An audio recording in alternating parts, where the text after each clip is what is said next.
of bummed to find out you didn't get to handle the rocket launcher and take down one of those helicopters in the last episode. Doesn't seem to end well for those who do, right? So you either get thrown against a wall or riddled with bullets. Although, didn't he do great, Graham? I thought he was fantastic. That look down at his chest, like, I thought that was absolutely heartbreaking. I was crying when I saw an ADR. In that capsule is what is kind of the kernels of what this whole thing is, which we completely tell everybody in like 2 episodes. And I think that they want that to be as much of a surprise as possible because it's a good one. It's incredibly plausible, which I liked. I thought that was nice and different than what I thought, which was awesome.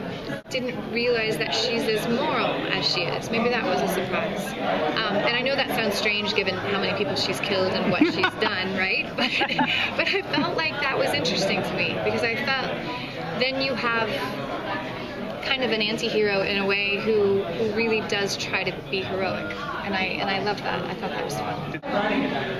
The thing that's interesting to me about Rachel, but it doesn't necessarily make her likable, is that she doesn't really feel like she has anything to lose, but she's also fractured. Like, you're not dealing with a person that you can expect behavior from. She would be entirely unexpected. Her grief is at such a level where she's a completely loose cannon.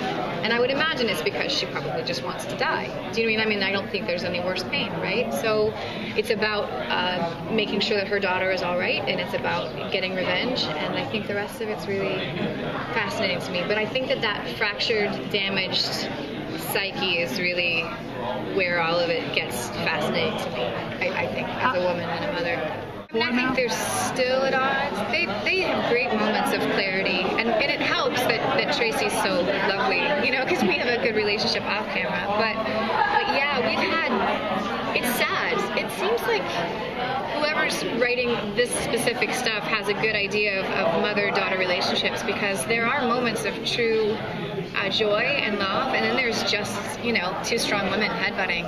I always say that it's such a tragedy because you get the feeling that Rachel was a great mother before. She was a great mother before, and that she really just, how do you come back from that, you know? Is she going to be receptive to renewing a romantic sort of liaison if they had something before? That's such a great question. I think it'll be interesting to see what happens between them. I mean, right now, just having that bit of a frisson is nice. Where we'll pick back up again, basically.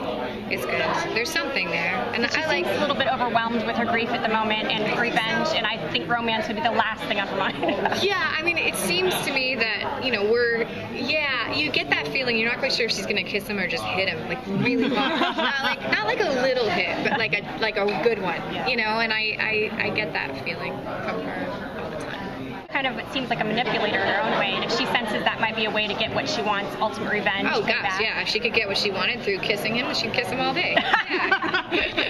She'd kiss anybody. Like, yeah, she doesn't, I mean, she kills people, for God's sake. Like, I mean, yeah, no, she's morally reprehensible, but it is for an interesting reason, so in that way I can get on board.